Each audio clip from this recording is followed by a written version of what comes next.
Doctor రోజా విన్నారుగా, ఎంతమంది మనసారా నిన్ను దేవతని పొగుడుతున్నారు. నీ తండ్రిని దుర్మార్గుడు అని నిందించే మనుషులే నిన్ను దైవం అని అభినందిస్తున్నారు. అందుకే ఆ తండ్రి కూతురుగా కాక, డబ్బుకి వైద్యాన్ని నమ్ముకునే డాక్టర్గా కాక, పేదలకి పాటుపడే ఒక మనసున్న డాక్టర్గా బ్రతకడం నేర్చుకోండి.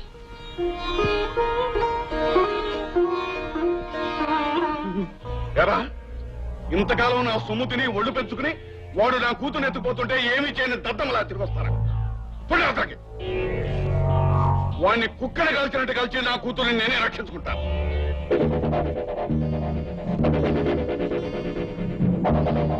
వచ్చేసావమ్మా? వాడిని నటకాయించి నీ జీపెక్కి నిన్ను తీసుకువెళ్ళాడని కానీ ఏం చేస్తాడోనని కంగారు పడిపోతున్నానమ్మా. కంగారు పడవలసినంత ప్రమాదకరమైన మనిషి కాదు నాన్న అతను. రోజా, అవును నాన్న, అతను అలాంటి వాడైతే నేను ఇంటికి తిరిగి వచ్చేదాన్నే కాను.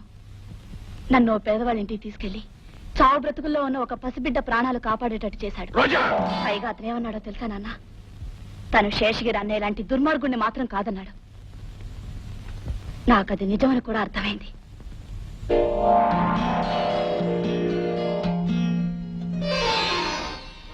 డాక్టర్ రోజా, అనుక్షణం కష్టపడుతూ కడుపు నిండా తిండి లేక అనారోగ్యంతో బాధపడే పేద ప్రజానీకానికి సేవ చేయడానికి వచ్చిన దేవతలు. ఆ తండ్రికి కూతురుగా కాక, డబ్బుకి వైద్యాన్ని నమ్ముకునే డాక్టర్గా కాక, పేదలకి పాటుపడే ఒక మనస్సున్న డాక్టర్గా బ్రతకడం నేర్చుకోండి.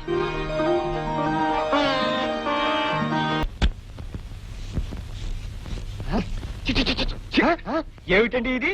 ఏదో ముష్టివాళ్ళ మహాసభ జరుగుతున్నట్టు పైసాధికారులు వాళ్ళందరూ ఇక్కడ చేరారు.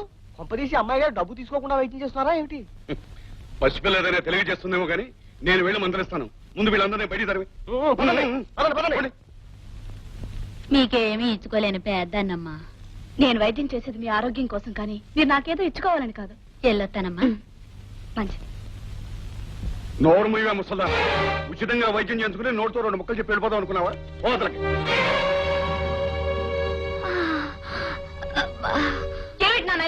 అది కాదమ్మా, నువ్వు చిన్నపిల్లవే, నీకేమీ తెలీదు. ఇలా డబ్బు లేని వాళ్ళకి వైద్యం చేస్తూ పోతే మనకు రాబడే ఉంటుంది. రాబడి ఆలోచించడానికి, లాభం ఏమిటని చూసుకోవడానికి ఇదేం వ్యాపారం కాదు, వైద్యం. రోజా, ఖచ్చితంగా చెప్తున్నాను, ఈ ఆసుపత్రిలో ముష్టి వాళ్ళందరికీ వైద్యం చేయడానికి వీల్లేదు. డబ్బున్న వాళ్ళకి, డబ్బిచ్చే వాళ్ళకి మాత్రమే వైద్యం చేయాలి. అదే నా నిర్ణయం. ఆలోచించు.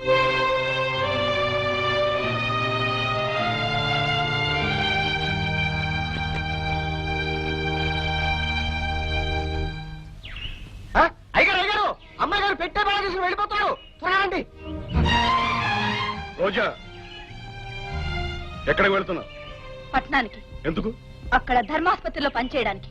సొంత ఆసుపత్రి వదిలేసి ధర్మాసుపత్రిలో పనిచేయాల్సిన కర్మ నీకేం పట్టింది? సొంత ఆసుపత్రిలో నాకు స్వతంత్రం లేదు గనక. నువ్వు వెళ్ళిపోతే ఇక్కడ మన ఆసుపత్రి ఎవరు నడిపిస్తారు? ఆ ఆసుపత్రి నడిపించడానికి కావాల్సింది డాక్టర్లు కాదు, కసాయి వాళ్ళు. రోజా, అవును నాన్న, ఇందాక నా కళ్ళ ముందే నా పేషెంట్ అవమానించావు.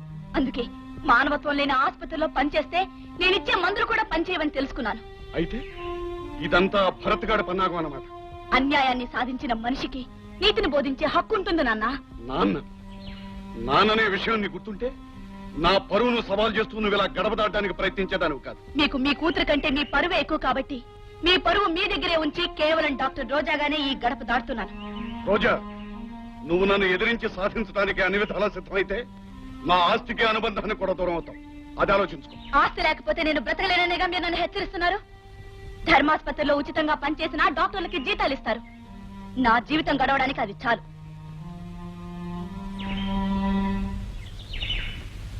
అయ్యగారు, అమ్మాయి గారు కొంతకాలం పాటు మన నుంచి దూరంగా ఉండడమే మంచిది. ఎందుకంటే తమరిని మాత్రం ఎదిరించే శక్తి ఆ భరత్ గాడి వల్లే వచ్చింది. ఆమె ఇక్కడే ఉంటే ఖచ్చితంగా వాడి మాటలు విని మరింత మారిపోతుంది. అందుకని ప్రస్తుతానికి వెళ్ళటమే మంచిది.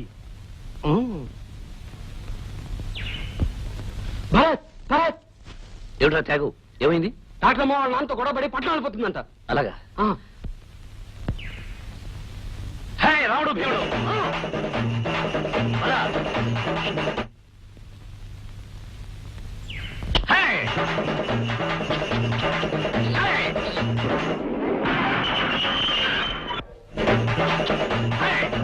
రావుడు భీముడు త్వరగా. డాక్టర్ రోజా, వెళ్ళిపోతున్నారా? అవును. నేను ఈ ఊళ్ళో ఎందుకు ఉండాలి, ఎవరి కోసం ఉండాలి? మీరిచ్చే మందు కోసం, మీరు చేసే వైద్యం కోసం, గుండెల్లో ఆశల్ని, కళ్ళల్లో ప్రాణాల్ని నిలుపుకుని మీ దగ్గరకు వచ్చే పేదవాళ్ళ కోసం ఉండాలి. అవును రోజా, నీ చదువు మీ శక్తి ఈ ఊరి పేద ప్రజలకు ఉపయోగపడాలి. మీకు ఇక్కడ ఏ లోటు రాకుండా చూసుకునే బాధ్యత నాది. నాతో రండి ప్లీజ్.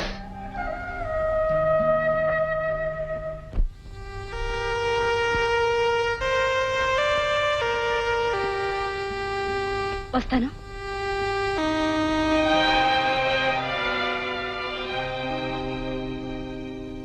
రోజా, ఏమిటూ చేస్తున్న పని?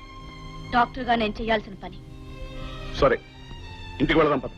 ఆ ఇంట్లో నేను అడుగు పెట్టను. పోనీ హాస్పిటల్కి వచ్చి వైద్యం చేయి.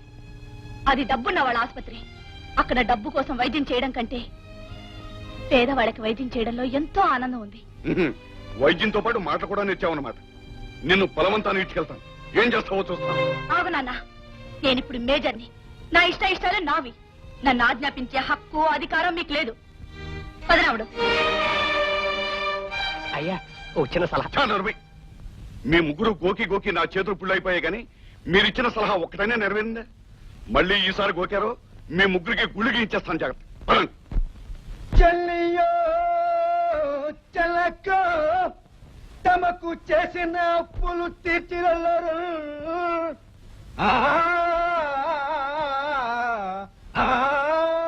వీళ్ళెవరూ నాకు నమస్కారం పెట్టట్లేదు. ఇది మన ఊరేనా లేక పొరపాటున వేరే ఊరేదైనా వచ్చాము? ఊరు మనదే బాబు, కాని బంగారు కాసు లాంటి తమ పలుకుబడి 100 రూపాయలాగా అంత చప్పపడిపోయింది బాబు. ధాన్య బస్తాలేవిరా, అయ్యగారు తమ అప్పు కింద తీసుకెళ్ళడానికి వచ్చారు. ఇక్కడెందుకుంటాయి? పట్నంలో సహకార సంఘ దుకాణాల్లో ఉంటాయి. ఎరా, కొత్త మాటలు వినిపిస్తున్నాయి. ఏమిటి సంగతి? ఏముంది, మా పొలంలో మా కష్టం మీద పండించుకున్న ధాన్యాన్ని పట్టణంలో సహకార సంఘానికి అమ్మేశాం. రే, వీళ్ళు మదమెక్కి ఏడుస్తున్నారు కానీ తోలు దిశ బడివేదైందిరా. నాగరాజు, ఈ ఊరు నీ బాబుదా, నీ తాతదా, నీ ముత్తాతదా? రేయ్, ఏరా, తమను ఎంత మాట అన్నాడండి? నన్ను ఎలా అంటావు? నాగరాజు, గౌరవం అనేది ఇచ్చి పుచ్చుకోవాలనుంటే ముందు నువ్విచ్చి తీరాలి. పేదోడైనా పెద్దోడైనా ఎదుటివాడు కూడా మనిషినని గుర్తించాలి. డబ్బు ఆస్తి ఉంది కదా అని బలంతో జులుం చలాయిస్తే పిల్లి కూడా పెద్ద పులై తిరగబడుతుంది. నీ దగ్గర అప్పు తీసుకున్నందుకు వీళ్ళు పండించిన పంటనంతా నీకిచ్చి నష్టపోవాలా? వీళ్ళ కష్టార్జితం గంగపాలు కావాలా? ఈ అన్యాయాన్ని అక్రమాన్ని తరతరాలుగా చేస్తూ పేదల్ని దోస్తూ పైగా ఆనవాయితీ అంటూ వీళ్ళందరినీ నీ చెప్పుల కింద నలిగేటట్లు చేస్తావా?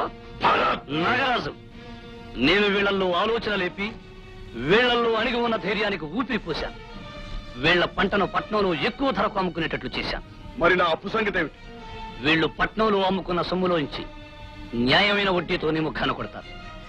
అంతేకాదు, మిగిలిన సొమ్ముతో కడుపు నిండా తింటారు. ఇక మీదట పట్నంలో బ్యాంకుల్లో సరసమైన వడ్డీలకు అప్పు తెచ్చుకుంటారు. నా ఊరొచ్చి నాకెదురొచ్చి నీ మాటతో రైతులందరినీ నీ వాళ్ళుగా చేసుకుని నాకెదురు దెబ్బతీయాలని చూస్తావు కదా? చెప్తా నీ పని. ఆ నాగరాజు అరుపులకు మీరేమీ భయపడనక్కర్లేదు. చూడు రామయ్య, నేను చెప్పేది ఒకటి గుర్తుంచుకోండి. ఈ ఊర్లో దొంగచాటుగా తినమరిగిన కుక్కలు కొన్నున్నాయి. అవి మురుగుతూ మీదికొస్తాయి. భయపడి పరిగెత్తారా, వెంటపడి కరుస్తాయి. ఆగి ఎదురు తిరిగారా, భయంతో తోకలు ముడుస్తాయి.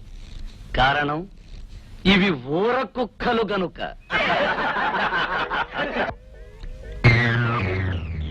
చాలా కాలం తర్వాత కబురు చేశారు.